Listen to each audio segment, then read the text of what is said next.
I used to go partying, used to take a lot of different substances, mainly hallucinogens, really searching for answers to my questions.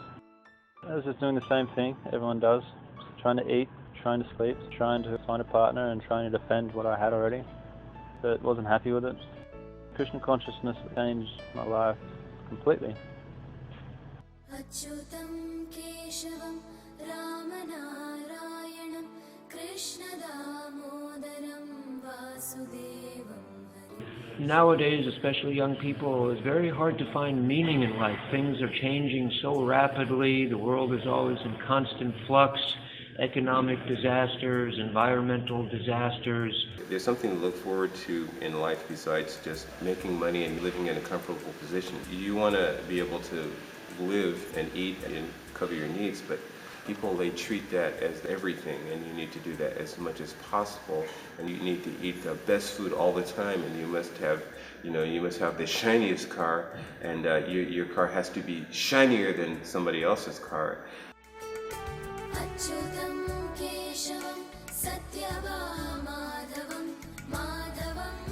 When I'm at the temple, I do feel very peaceful. It's probably the closest to home.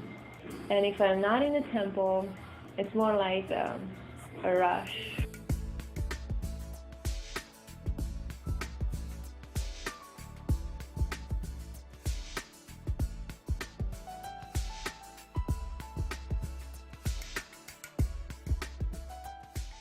But I think that people who take up spiritual life, they have a natural growth in their personality, and their personality becomes deeper and sweeter and fuller.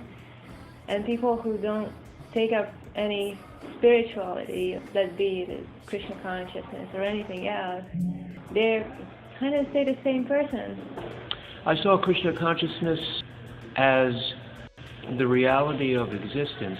It's a system of yoga that teaches us to find the self within us, the true eternal self, and to understand its relationship to God or Krishna.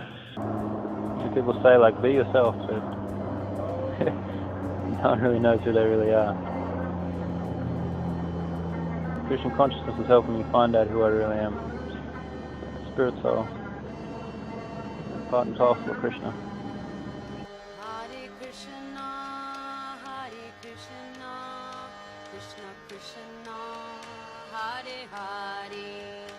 Chanting Hare Krishna mantra releases the mind from its material conceptions and opens up the consciousness to the eternal relationship with the Supreme Living Entity, Krishna.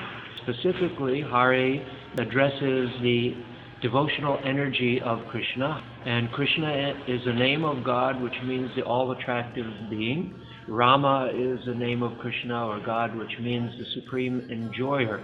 So when we chant these names, we're actually associating with God through transcendental sound vibration.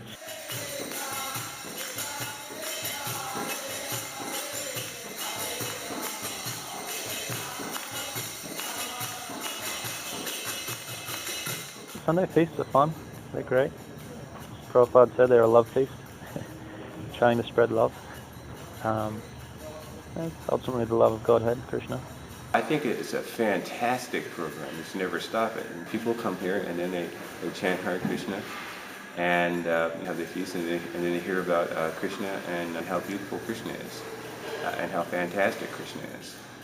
But people come to Sunday feasts, ultimately they're searching in some form or another for happiness, for philosophical answers. Anyone can chant Hare Krishna, take our vegetarian foodstuffs called prasadam, sanctified food, and dance and chant the holy names of God and be happy and peaceful. It doesn't take anything really to come close to God, and they can pick out the philosophy and have their life meaningful. We started about 4:30 in the afternoon with chanting, with musical instruments.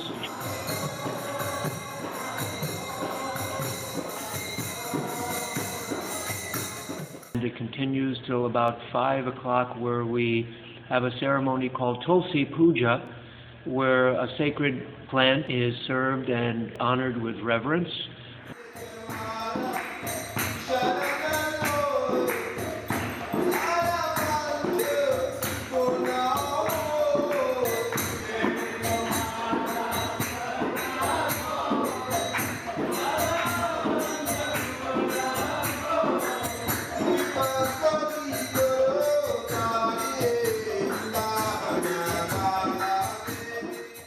At 5:15, we have a ceremony called Guru Puja, in which the founder and Acharya of ISKCON, His Divine Grace A.C. Bhaktivedanta Swami Prabhupada, is honored and offered prayers and service.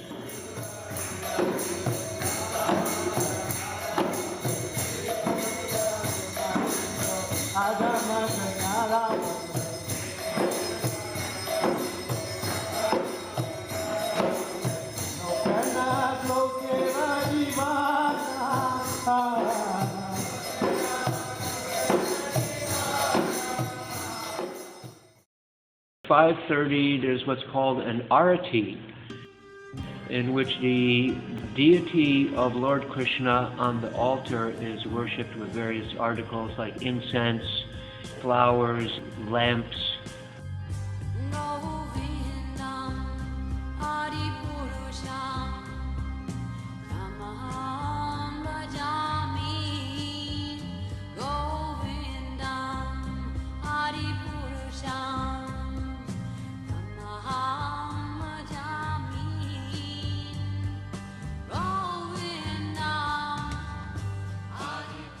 At 6:15, we have a discussion and lecture on the Bhagavad Gita as it is. The Bhagavad Gita is the record of Krishna's teachings 5,000 years ago in the Sanskrit language. We study the verses and discuss them and try to understand them.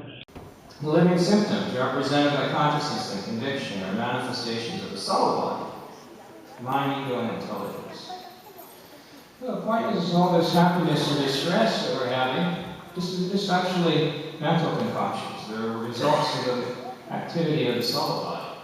And we misidentify with those things and think, oh, that's me. At 7:15, we have our free vegetarian feast that everyone is welcome to attend. The Sunday feast, I used to just stuff myself. And then eventually I learned not to stuff myself. But people are never going to stop eating. If you make delicious food, that people are going to come there, and it's been happening. It's been working. You know, every Sunday we have all this delicious food, and then there's people that come. It's very nice. I like how so many devotees or people are coming to the feast, and it's very important. In the Krishna temple, there's always something prasadam. There's always something to eat, and I think it's wonderful. After the feast, about 8:30, we have more chanting.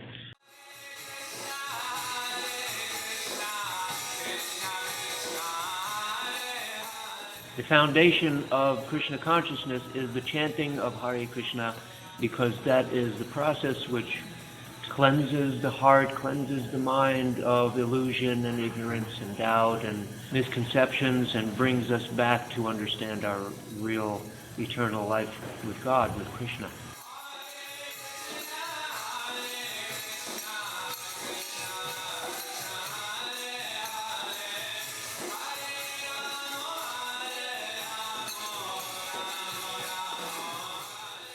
Consciousness is about chant Hare Krishna and going back.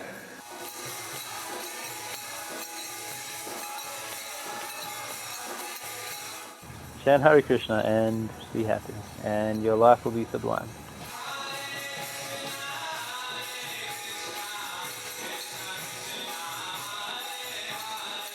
But you can come here, get mercy of God, you get to see the deity, you get to be in ecstasy.